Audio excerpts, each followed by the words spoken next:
The search. The prince became very sad when Cinderella left him. His servants brought him the glass shoe that Cinderella had left in the room. He wanted to find out the beautiful girl who had danced with him. The next day, he sent messengers to announce that the prince would visit every home to find out the lady. This news excited the ladies. The two stepsisters were very glad because they had pretty feet.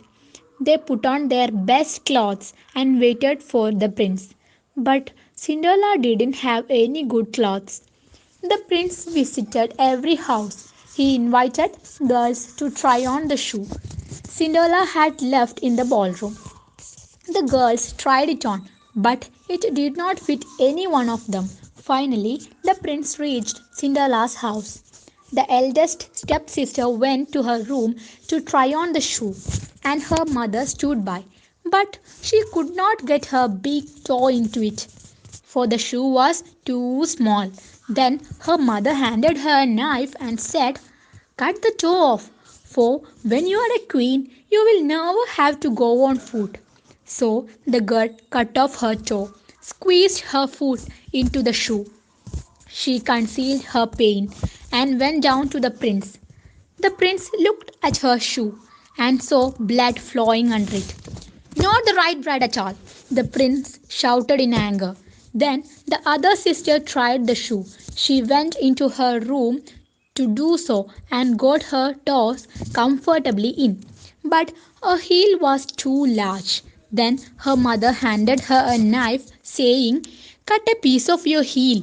When you are a queen, you will never have to go on foot." So the girl cut off a piece of her heel and thrust her foot into the shoe.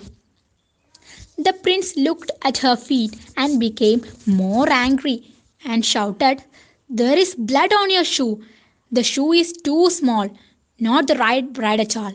Then Cinderella came forward and said, "Let me try it."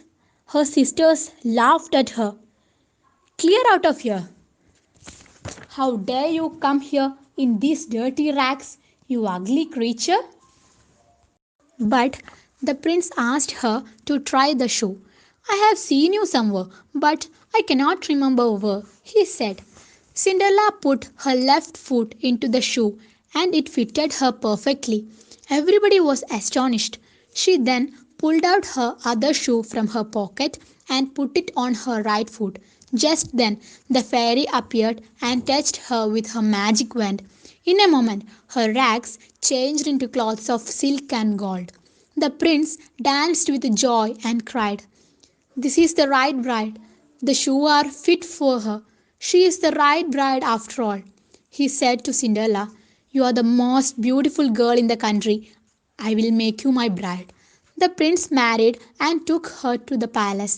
Cinderella pardoned her sisters and took them to the palace. They lived there happily thereafter.